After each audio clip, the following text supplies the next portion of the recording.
아마 이 영상을 보고 계신 분들 중에도 누군가를 떠나보내고 난 뒤에야 비로소 알게 되는 마음이 있다는 걸 조용히 인정하게 되신 분들이 계실 겁니다. 오늘 제가 들려드릴 이야기는 한 새터민 여성, 그리고 그와 함께했던 한 남자의 이야기입니다. 이야기의 끝은 결코 밝지 않습니다. 하지만 끝까지 함께 들어주신다면 우리가 인생 후반전에 무엇을 붙잡고 무엇을 놓아야 하는지 조금은 더 선명해지실 겁니다. 천천히 그날로 돌아가 보겠습니다. 처음 그녀를 만난 건 작은 회사 사무실이었습니다. 북에서 내려온 지 얼마 되지 않은 말수가 적은 직원 한 명. 처음엔 그저 서툰 표정과 어딘지 긴장된 눈빛이 눈에 띌 뿐이었습니다. 그녀는 늘 조용했습니다. 점심시간에도 혼자 도시락을 꺼내 먹고 퇴근 시간에도 누구보다 먼저 자리에서 일어나 허리를 꾸벅 숙이고는 조용히 사라졌습니다. 어느 날 야근이 길어지던 밤이었습니다. 사무실에 남아있는 사람은 단둘. 내가 프린터 옆에서 서류를 정리하고 있을 때 그녀가 조심스럽게 다가와 말을 건넸습니다. 팀장님 잠깐, 시간 괜찮으세요? 그 목소리에는 묘한 떨림이 섞여 있었습니다. 나는 고개를 들었고 그녀는 잠시 머뭇거리다가 커피 한 잔을 내밀었습니다. 항상 챙겨주셔서 고맙습니다. 진심이 묻어나는 그 말 한마디에 나는 그동안 알지 못했던 벽 하나를 본 것 같았습니다. 그녀는 천천히 자신의 이야기를 꺼내기 시작했습니다. 그녀는 새터민이었습니다. 얼마 전까지 북쪽에서 살다가 목숨을 걸고 남쪽으로 넘어온 사람. 지금은 아버지와 단둘이 살고 있었고 언젠가는 어머니를 이 땅으로 모셔오는 것이 자신의 가장 큰 소원이라고 말했습니다. 아버지가 저 때문에 너무 고생 많이 하셨어요. 북에 어머니 혼자 계신 거 생각하면 숨이 막혀요. 그래서 빨리 돈 벌어야 해요. 어머니 모셔오려면 시간도 돈도 다 필요하니까요. 그 말 속에는 불안과 죄책감과 희망이 한 번에 엉켜 있었습니다. 나는 그날 처음 알았습니다. 내 책상 옆에서 묵묵히 일하던 그 작은 어깨가 얼마나 무거운 짐을 지고 있었는지를. 그녀는 웃으면서 말했습니다. 그래도 팀장님이 있어서 참 좋아요. 내가? 네. 제가 제 마음에 처음으로 조금 더 알고 싶다고 생각한 사람이에요. 그 말에 내 가슴이 이상하게 흔들렸습니다. 조용히 그러나 분명하게 시작된 감정이었습니다. 시간이 흐르면서 우리는 함께하는 시간이 점점 늘어났습니다. 퇴근 후에 잠깐 들르는 분식집, 주말에 같이 나가본 공원, 지하철에서 흔들리는 손잡이를 같이 잡고 서 있던 그 시간들. 그녀는 북에서의 이야기를 조금씩 들려주었습니다. 겨울밤 강을 건너던 순간 발밑으로 얼음이 깨질까 두려워 숨도 제대로 쉬지 못했던 밤, 그리고 그 강을 건너오며 다시는 돌아갈 수 없는 길이라는 걸 너무 잘 알았다는 고백. 그래도요, 저한텐 아직 가족이 있어요.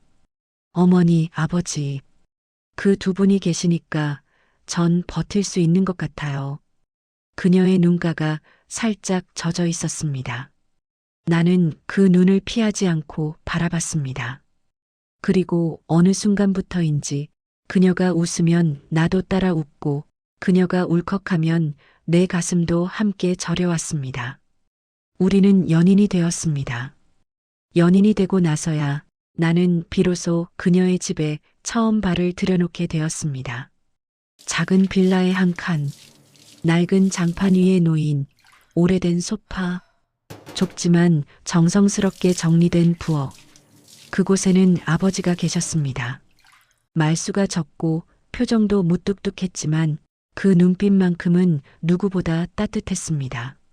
아이고, 먼 길 오셨습니다. 조심스럽게 내미는 손.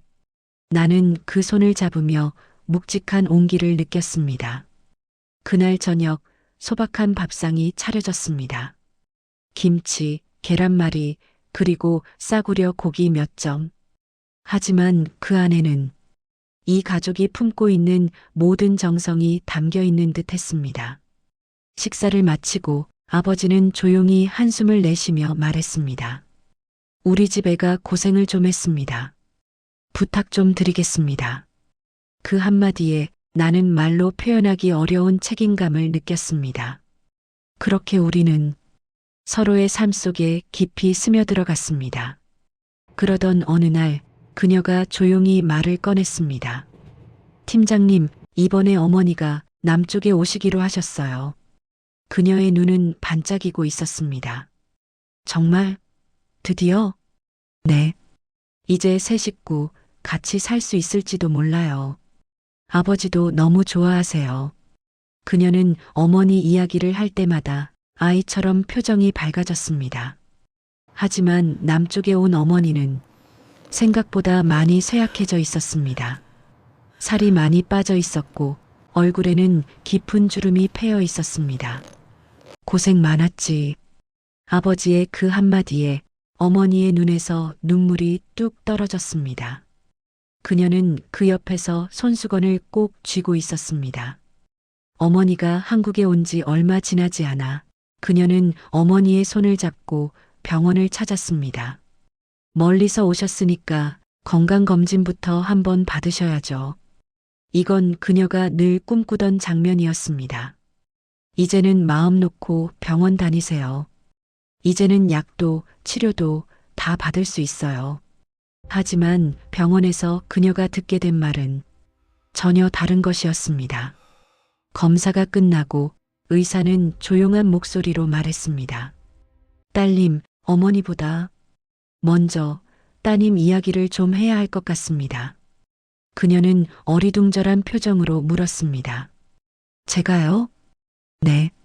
따님 위에서 이상 소견이 보였습니다. 추가 조직 검사 결과 위암 3기입니다. 그 순간 시간이 멈춘 듯 했습니다. 병원 복도는 여전히 사람들로 붐볐고 어디선가는 아이 우는 소리도 기계음도 들려왔지만 그녀의 귀에는 아무것도 들어오지 않았습니다. 지금 단계라면 수술과 항암 치료를 병행해야 합니다. 치료 힘드실 겁니다. 하지만 포기하실 단계는 아닙니다. 의사의 말이 이어졌지만 그녀는 그 자리에서 조용히 고개만 끄덕일 수밖에 없었습니다. 그날 밤 그녀는 내게 전화를 걸어왔습니다. 팀장님 잠깐 올 수 있으세요? 그 목소리는 평소와 달랐습니다. 나는 모든 일을 제쳐두고 그녀가 있는 곳으로 달려갔습니다. 밤늦은 병원 앞 그녀는 벤치에 앉아 있었습니다. 어깨가 아주 작아 보였습니다. 왜 무슨 일인데? 내 말이 끝나기도 전에 그녀는 조용히 말했습니다. 나 위암 3기래요. 그 말을 하는 순간 그녀의 입술이 떨렸습니다. 어머니 모시고 병원 왔다가 내가 검사를 받게 됐는데 나보고 위암 3기래요. 눈물이 뚝뚝 떨어졌습니다. 어머니 모시고 좋은 병원 다니자고 이제는 아프지도 말라고 그렇게 말하고 싶어서 여기까지 온 건데 왜 내가 먼저 아픈 건지 모르겠어요. 나는 아무 말도 할 수 없었습니다. 그저 그녀 옆에 조용히 앉아 그 손을 잡아주는 것밖에 내가 할 수 있는 일은 없었습니다. 그녀의 투병은 그렇게 시작되었습니다. 직장을 잠시 그만두고 병원과 집을 오가는 나날들. 아버지는 매일같이 병원에 따라붙었습니다. 우리 딸 밥은 먹었나? 약은 제때 챙겨 먹었나? 그 말은 매일 똑같이 반복되었지만 그 안에 담긴 마음은 날마다 더 간절해지고 있었습니다. 항암 치료는 잔인했습니다. 그녀의 머리카락은 점점 빠져나갔고 얼굴은 창백해졌습니다. 하지만 그녀는 기어코 웃음을 잃지 않으려 했습니다. 괜찮아요. 이 정도야 뭐 북에서 살 때에 비하면 아무것도 아니에요. 그러면서도 어머니에게만큼은 자신의 상태를 최대한 숨기려 했습니다. 어머니, 저는 괜찮아요. 요즘 젊은 사람들, 위 건강 안 좋은 사람들 많대요. 그냥 조심만 하면 된대요. 그러나 어머니는 딸의 눈빛을 보고 이미 알고 있었습니다. 말없이 손등을 쓰다듬으며 밤마다 몰래 눈물을 삼키고 있을 뿐이었습니다. 그러던 어느 날 뜻밖의 소식이 들려왔습니다. 아버지가 쓰러졌다는 연락이었습니다. 그동안 너무 무리하셨던 걸까요? 새벽부터 그녀의 병원에 갔다가 다시 어머니를 돌보러 집으로 갔다가 틈이 나면 일용직으로 일도 나가던 그 몸이 결국 버티지 못한 것입니다. 병원 응급실에서 그녀는 아버지의 손을 붙잡고 있었습니다. 아버지, 눈 떠요. 아버지, 저 여기 있어요. 아버지. 하지만 아버지의 눈은 다시 뜨이지 않았습니다. 의사는 담담하게 말했습니다. 과로와 지병이 겹쳤습니다. 이미 손 쓸 수 없는 상황이었습니다. 그녀의 손에서 힘이 빠져나갔습니다. 그날 이후 그녀의 어머니는 더 말수가 적어졌습니다. 딸 앞에서 울지 않으려 이를 악물었지만 밤이 되면 작은 방 안에서 흐느끼는 소리가 조용히 새어나왔습니다. 두 사람의 슬픔은 묵직한 짐이 되어 집안 공기를 짓눌렀습니다. 그러던 어느 날 어머니의 몸 상태가 갑자기 나빠졌습니다. 병원에 다시 실려갔을 때 의사는 조용히 그러나 단호하게 말했습니다. 최선을 다하겠습니다만 마음의 준비를 하셔야 할 것 같습니다. 그녀는 믿고 싶지 않았습니다. 안 돼요. 어머니는 이제 막 여기 오셨는데, 이제 좀 편하게 사시려고 온 건데, 이제부터 시작인데. 하지만 삶은 그녀의 간절함을 기다려주지 않았습니다. 얼마 지나지 않아 어머니마저 세상을 떠났습니다. 하루아침에 부모를 모두 떠나보낸 그녀의 마음은 완전히 무너져 내렸습니다. 그녀는 그날 이후로 눈빛이 달라졌습니다. 이전에는 고된 상황 속에서도 어딘가에서 희망을 찾으려 애썼지만 이제는 모든 것이 무의미해진 사람처럼 멍하니 허공을 바라보는 시간이 늘었습니다. 왜 하필, 왜 이렇게까지 우리 가족한테만. 그녀의 입에서는 짧은 단어들만 흘러나왔습니다. 나는 그녀 옆에 앉아 수없이 말을 건넸습니다. 괜찮아질 거야. 시간이 좀 지나면. 그래도 내가 살아있으니까 두 분도 하늘에서 기뻐하실 거야. 하지만 그 말들은 그녀에게 아무 위로도 되지 못했습니다. 팀장님, 저 이제 뭘 위해 살아야 하는지 모르겠어요. 그녀의 목소리는 텅 빈 방처럼 울렸습니다. 여기까지 이야기를 들으신 여러분, 혹시 이 영상을 보시는 지금 마음 한구석이 같이 무너져 내리는 느낌이 드신다면 그 감정 외면하지 않으셔도 됩니다. 인생 후반전에는 말 그대로 이야기의 후반부가 펼쳐집니다. 앞에서 쌓아온 것보다 더 많은 것을 잃어가는 시기이기도 합니다. 그래서 이런 이야기들이 자꾸 우리의 마음을 건드립니다. 조금 숨 고르셔도 됩니다. 그리고 이런 이야기들을 계속 함께 나눌 수 있도록 지금 이 채널을 기억해 주신다면 저에게도 큰 힘이 됩니다.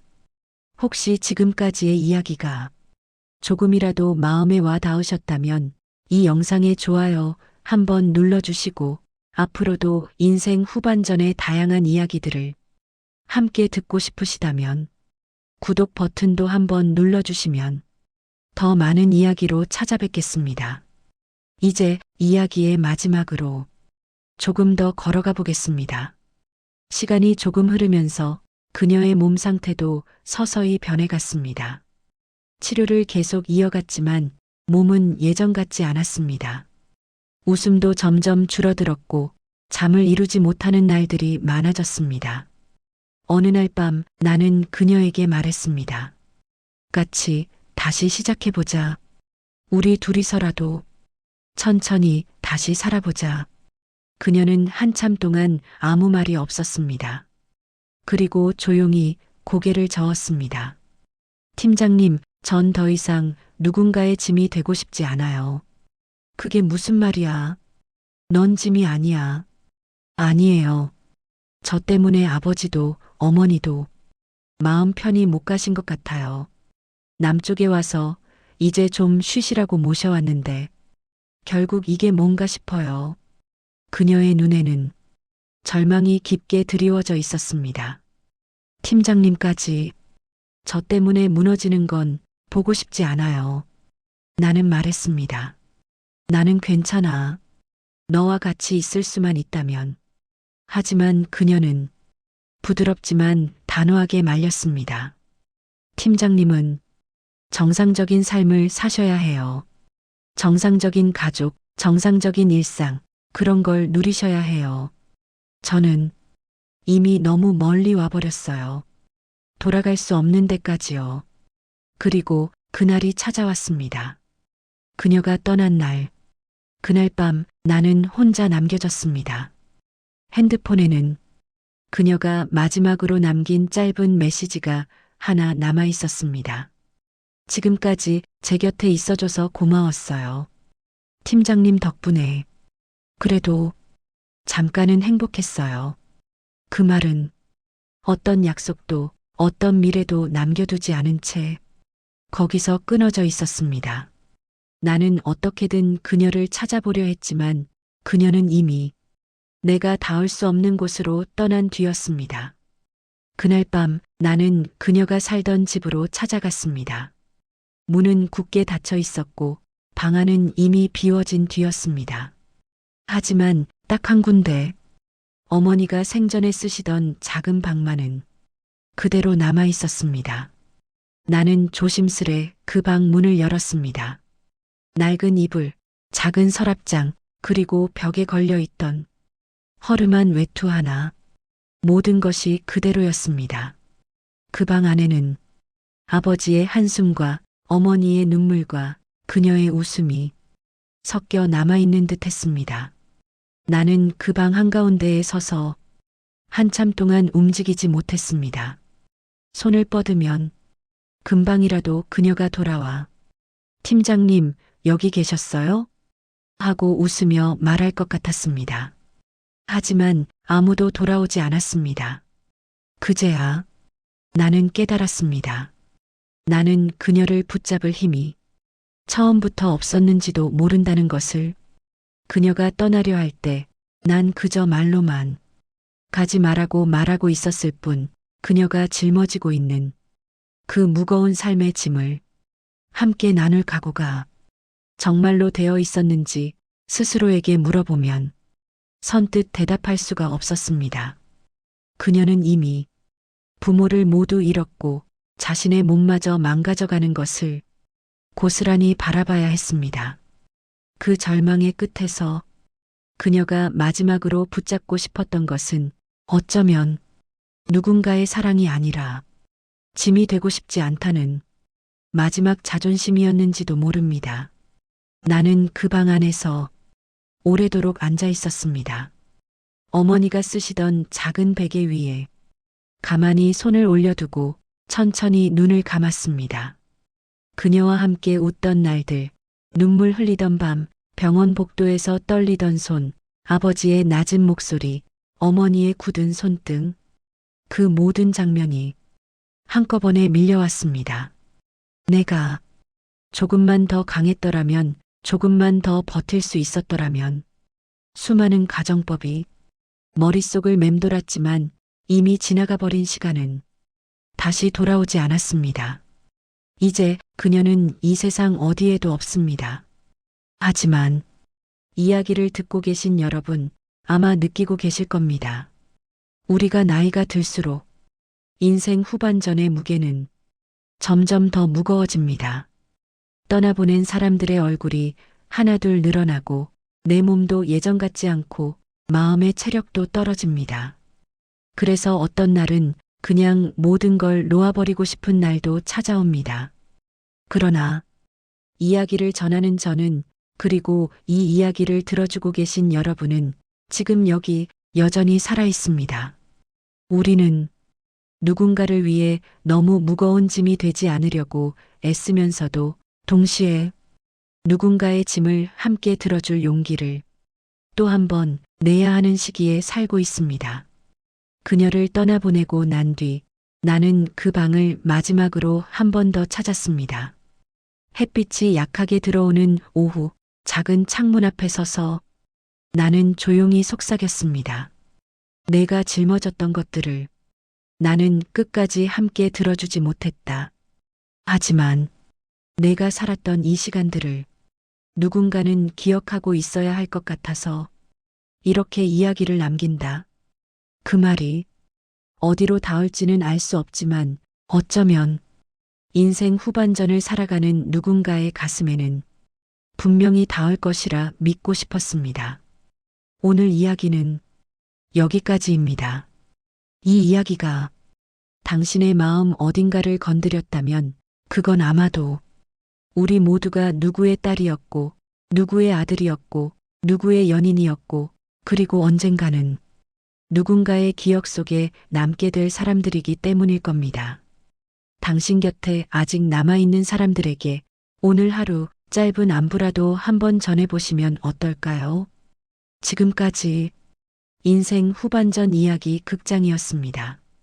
우리의 다음 이야기가 당신의 후반전에 조금이나마 힘이 될 수 있기를 바랍니다.